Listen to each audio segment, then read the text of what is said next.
Assalamualaikum warahmatullahi wabarakatuh. Waalaikumsalam warahmatullahi wabarakatuh. Sebelum kita mulai belajar, silakan satu orang untuk pimpin doa. Ya, mulai berdoa. Bismillahirrahmanirrahim.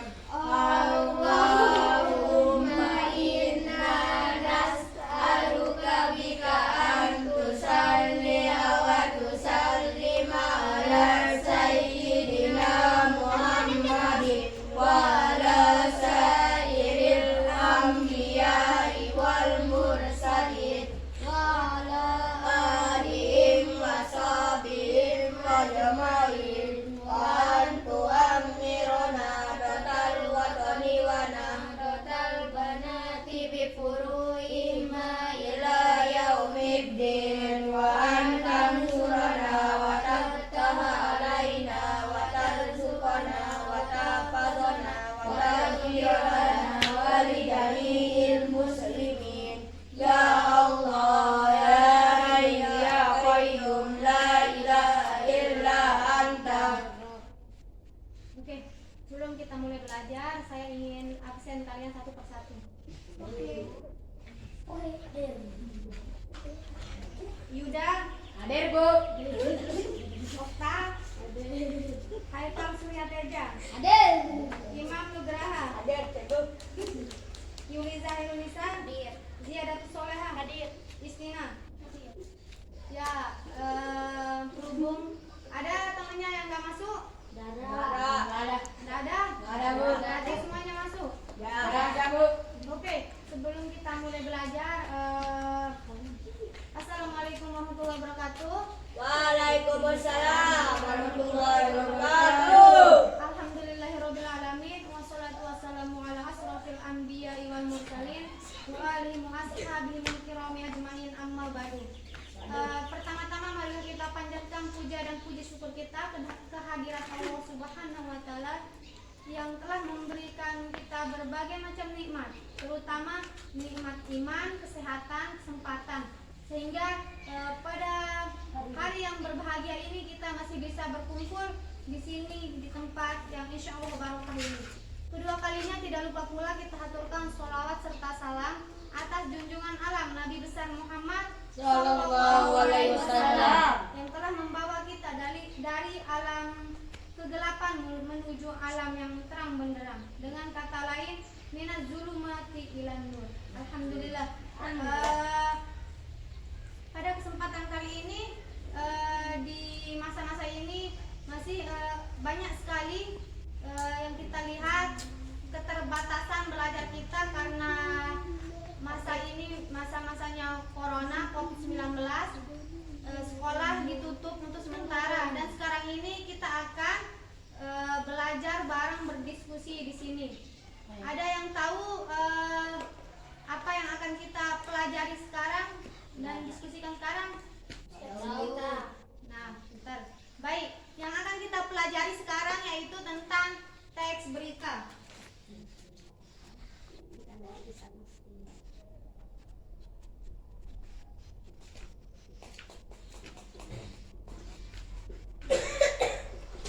Namun sebelum kita mempelajari teks berita tersebut, di sini saya ingin memaparkan tujuan kita mempelajari teks berita tersebut. Tujuan kita mempelajari teks berita tersebut, yakni pertama wawasan pemikiran kita akan bertambah. Yang kedua, jika kita mempelajari teks berita tersebut, maka kita akan mendapatkan suatu informasi.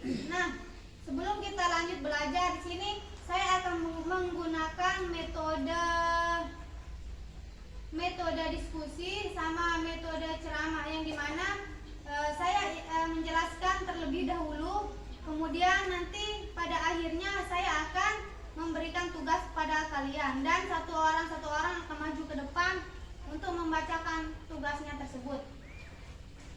Nah, ada yang tahu sebelumnya tujuan dari teks berita itu? Apa pengertian teks berita? Ada yang tahu? Baik, kita lanjut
Jadi Bu. Jadi Bu. Udah jadi? Lalu. Tinggal sedikit ya. Lalu.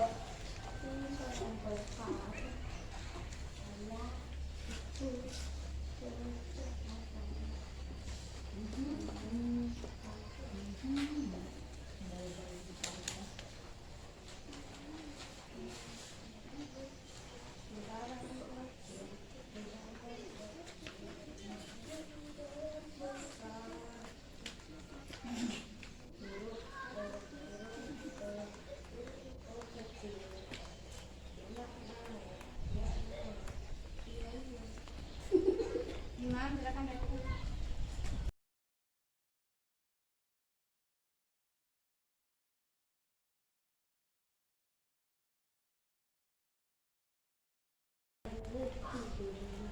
sudah selesai? Ya. Oke, saya jelaskan sedikit ya. Ya. Teks berita. Teks berita merupakan teks yang di dalamnya mengandung suatu informasi.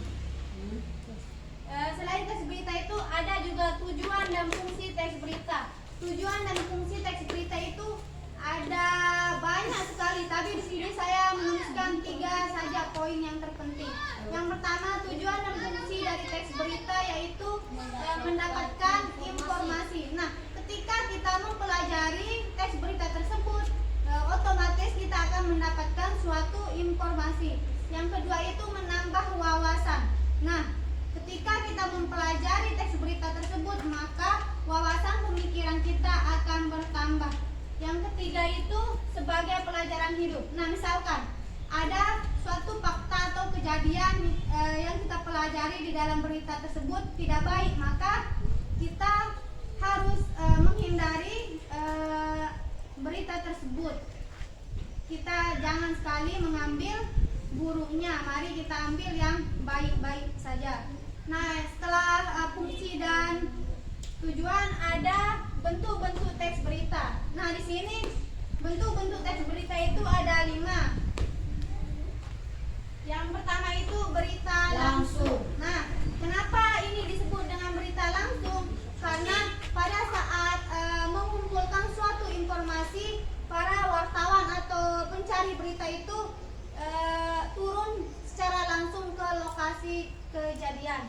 Nah, yang kedua itu berita mendalam, depth news. Kenapa ini disebut dengan berita mendalam? Karena berita ini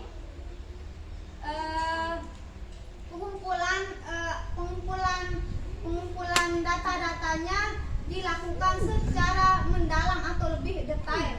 Nah, yang ketiga itu ada berita pendapat atau berita opini. Ya, nah di sini itu berita pendapat atau berita opini itu para penyiar berita itu memaparkan suatu berita, kemudian ditambahkan dengan pendapatnya sendiri. Nah, yang keempat itu ada berita interpretatif. Nah, berita interpretatif ini termasuk ke dalam jenis berita umum. Nah, yang kelima itu ada berita investigasi. Ada yang tahu kenapa berita ini disebut dengan berita investigasi? Ada yang tahu? Nah, berita ini disebut dengan berita investigasi karena berita ini merupakan berita penyelidikan. Nah, berita ini akan menyelidiki suatu kejadian yang sedang terjadi. Nah, selanjutnya di sini ada struktur teks berita. Yang pertama itu ada kepala berita atau judul berita. Nah, yang kedua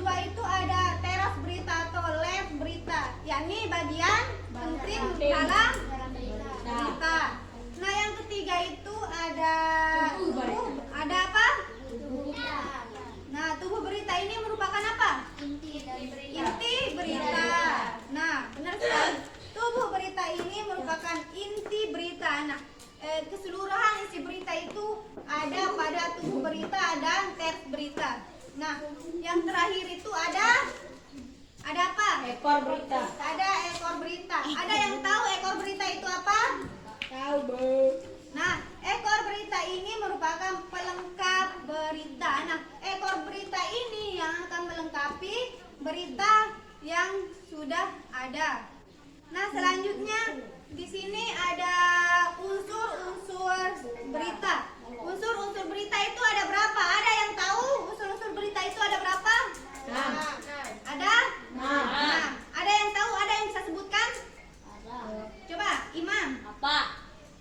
Pertama apa? Yang kedua, ada yang bisa? Coba. Siapa? Terus ada yang bisa lagi? Yuda, coba. Kapan? Ada yang bisa lagi? Tinggal 3. Ada yang bisa? Saya. Coba. Di mana? 4. Mengapa? Tinggal 1. Ada yang bisa? Ayo.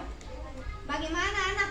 Unsur-unsur berita itu ada 6. Yang pertama itu what atau apa. Yang kedua itu ada who atau Siapa?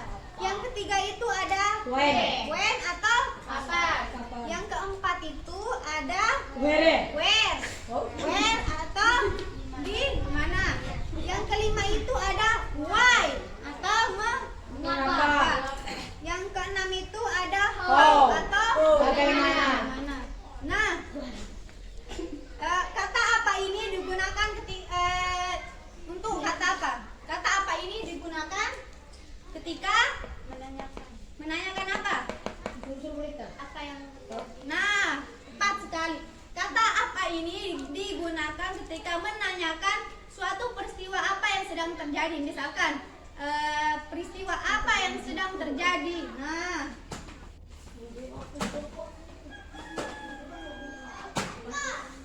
peristiwa tidur.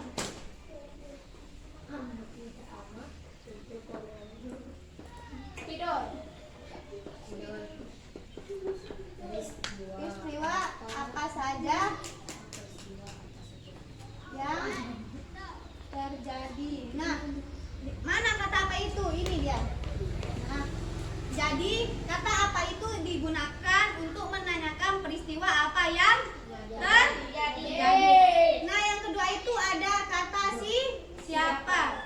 Ada yang tahu kata siapa ini digunakan untuk apa? Menanyakan pelaku. Nah, benar sekali. Kata siapa ini digunakan untuk menanyakan pelaku kejadian. Misalkan siapa saja yang terlibat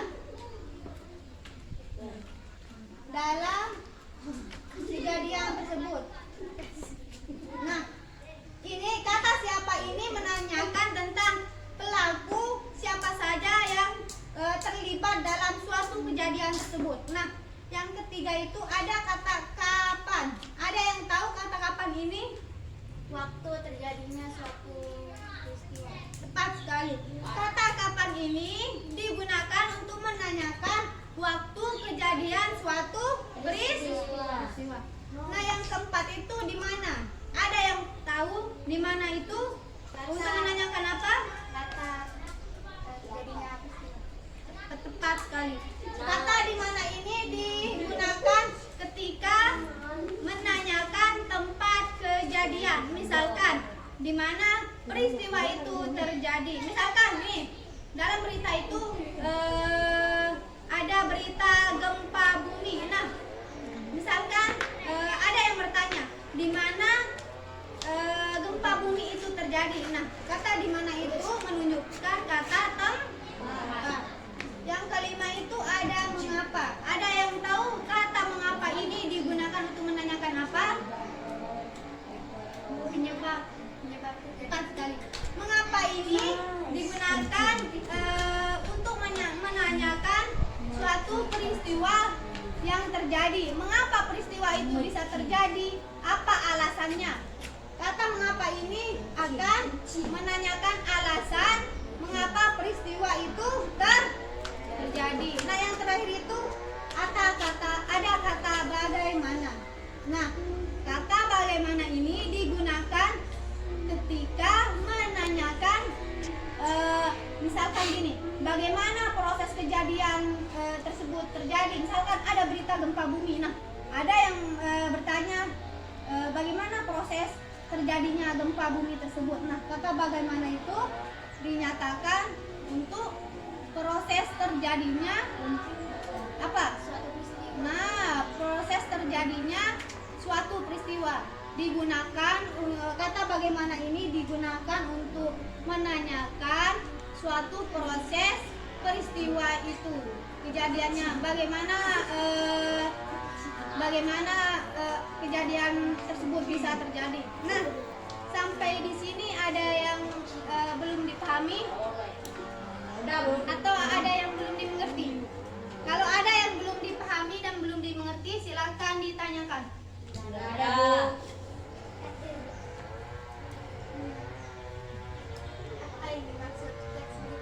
Oh, ada temannya yang masih kurang jelas ini, ada yang sedang masih pemahamannya kurang.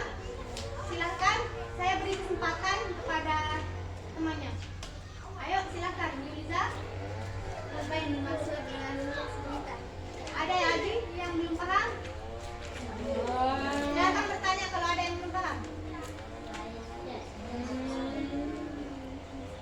Oke, baik.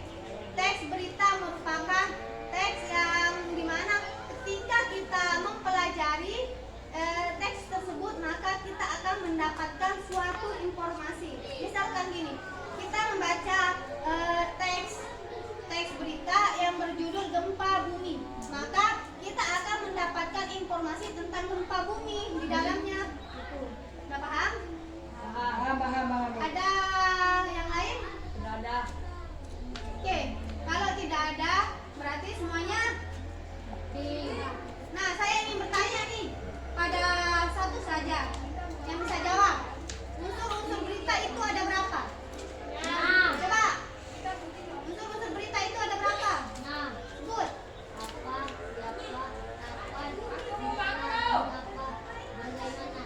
Nah, pintar sekali. Unsur-unsur berita itu ada 6, yaitu 5W plus 1H. Nah, sekarang tugas kalian silahkan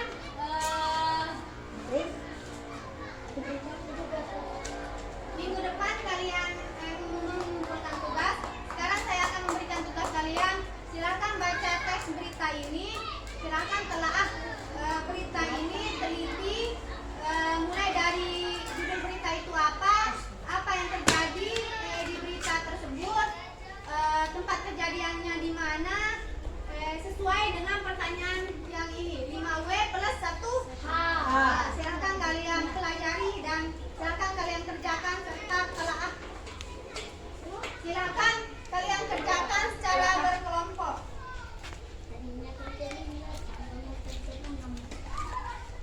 Silakan kalian kerjakan secara berkelompok. Ya.